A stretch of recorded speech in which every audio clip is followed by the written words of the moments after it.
கர்த்தரும் இரட்சகருமாகிய இயேசு கிறிஸ்துவின் விலையேற பெற்ற நாமத்தினாலே இந்த புதிய நாளிலும் உங்கள் ஒவ்வொருவரையும் ஜீவனுள்ள தேவனுடைய வார்த்தையின் மூலமாய் சந்திப்பதில் நான் கர்த்தருக்குள் மகிழ்ச்சி அடைகின்றேன். நீதிமொழிகள் 17:22.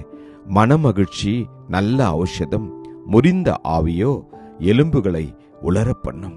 Proverbs chapter 17:22.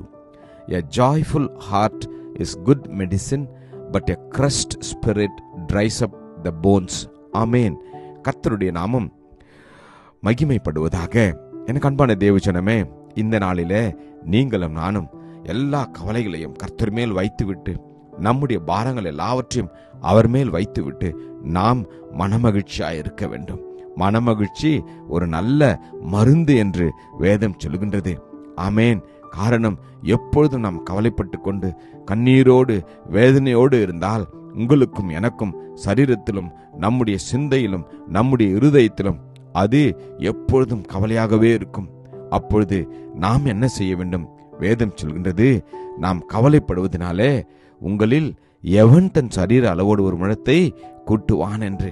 கவலைப்படுவதற்கு பதிலாய் கவலைகளை எல்லாவற்றையும் என்மேல் வைத்து விடுங்கள் என்று சொன்ன கர்த்தரிடத்தில் நாம் அமர்ந்து இருக்கின்ற போது, அவருடைய பரிசுத்த ஆவியானவருடைய பிரசன்னம் நம்மை நிரப்புகின்ற போது நம்முடைய கவலைகள் எல்லாம் நாம் மறந்து சந்தோஷமாய் இருப்போம்.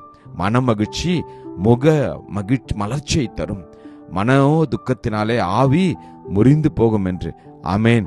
இனி நாம் எல்லா சூழ்நிலையிலும் சந்தோஷமாய் இருக்க கற்றுக்கொள்வோம்.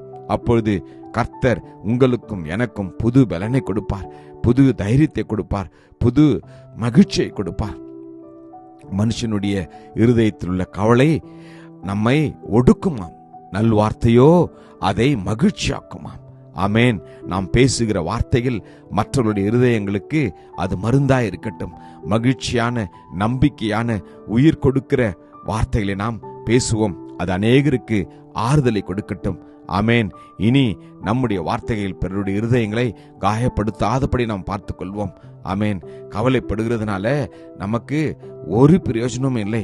காரணம், வேதம் சொல்வது போல, நீங்கள் ஒன்றுக்கும் கவலைப்படாமல் எல்லாவற்றையும் குறித்து உங்கள் விண்ணப்பங்களை ஸ்தோத்திரத்தோடு கூடிய ஜெபத்தினாலும் வேண்டுதலினாலும் தேவனுக்கு தெரியப்படுத்துங்கள் என்று. அப்பொழுது என்ன நடக்குமாம்?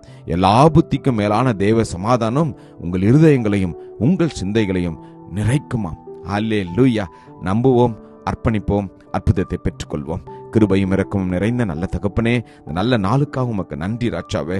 நாங்கள் மனமகிழ்ச்சியாய் இருக்கும்படியாய் உம்முடைய பரிசுத்த ஆவியின் பிரசன்னம் எங்களை நிரப்புவதற்காக உமக்கு நன்றி ராஜாவே. அந்த மனமகிழ்ச்சி எங்களுடைய சரீரத்திற்கும் எங்களுடைய ஆவிக்கும் எங்களுடைய ஆத்துமாவுக்கும் அது மிகுந்த பலனை கொடுக்க போறதுக்காக உமக்கு நன்றி. ஆசீர்வதியும் வழிநடத்திலும் மீட்பர் இயேசு மூலம் ஜெபிக்கிறோம் ஜீவனுள்ள நல்ல தகப்பனே. ஆமென். God bless you. Jesus loves you. Amen.